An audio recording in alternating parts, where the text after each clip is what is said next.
ദേശീയപാതാ നിർമ്മാണത്തിലെ തകർച്ചയിൽ ഗുരുതര ആരോപണവുമായി കേന്ദ്രമന്ത്രി സുരേഷ് ഗോപി. DPRകൾ അട്ടിമറിച്ചതിൽ അന്വേഷണം വേണം. ഇതാർക്കുവേണ്ടി എന്നന്വേഷിക്കണമെന്നും ചില ഇടപെടലുകൾ ഉണ്ടായിട്ടുണ്ടെന്നും സുരേഷ് ഗോപി പറഞ്ഞു. കരാറുകാരെ മാത്രം കുറ്റപ്പെടുത്താനാകില്ലെന്നും കേന്ദ്രമന്ത്രി തിരുവനന്തപുരത്ത് പ്രതികരിച്ചു. ദേശീയപാതാ നിർമ്മാണത്തിലെ തകർച്ചയിൽ ഗുരുതര ആരോപണവുമായി കേന്ദ്രമന്ത്രി സുരേഷ് ഗോപി രംഗത്തെത്തി. DPR മാറ്റിമറിക്കപ്പെട്ടു. ഇത് ആർക്കു വേണ്ടിയാണെന്ന് അന്വേഷിക്കണം. പ്രീണനത്തിന്റെ ഭാഗമായി തിരുത്തലുകൾ ഉണ്ടായി. റോഡ് തകർന്നതിൽ കരാറുകാരെ മാത്രം കുറ്റപ്പെടുത്താനാകില്ലെന്നും സുരേഷ് ഗോപി പറഞ്ഞു. സംഭവത്തിൽ വിശദമായ അന്വേഷണം വേണമെന്നും സുരേഷ് ഗോപി തിരുവനന്തപുരത്ത് പറഞ്ഞു.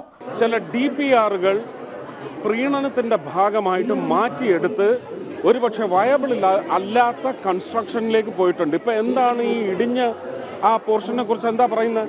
അത്രയും ഹൈറ്റിലേക്ക് ഈ കെട്ടുകൊണ്ട് താങ്ങില്ല. ഇതിനൊരു DPR 1 ഉണ്ടായിരുന്നോ? അത് നമ്മൾ ഫോളോ ചെയ്തോ? എവിടെയാണ് DPR 1 മാറ്റി DPR 2? അതും പോരാഞ്ഞിട്ട് DPR 3യിലേക്ക് പോയത് എവിടെയാണ്?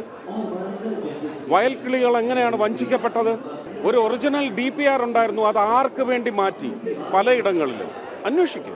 എവിടെയാണ് DPR 1 മാറ്റി DPR 2 അതും പോരാതെ DPR 3ലേക്കും പോയത്? വയൽക്കിളികൾ എങ്ങനെയാണ് വഞ്ചിക്കപ്പെട്ടത്? ഒരു ഒറിജിനൽ DPR ഉണ്ടായിരുന്നുവെന്നും അത് ആർക്ക് വേണ്ടി മാറ്റിയെന്നും അറിയണം. ഇതെല്ലാം അന്വേഷിക്കണമെന്നും കേന്ദ്രമന്ത്രി നിതിൻ ഗഡ്കരിയോട് വിശദമായി അറിയിച്ചിട്ടുണ്ടെന്നും തിരുവനന്തപുരത്ത് കേന്ദ്രമന്ത്രി വ്യക്തമാക്കി. സംസ്ഥാനത്ത് ദേശീയപാത തകർച്ചയിൽ വിവാദം കത്തുമ്പോഴാണ് കേന്ദ്രമന്ത്രിയുടെ പ്രതികരണം. ജനം, തിരുവനന്തപുരം.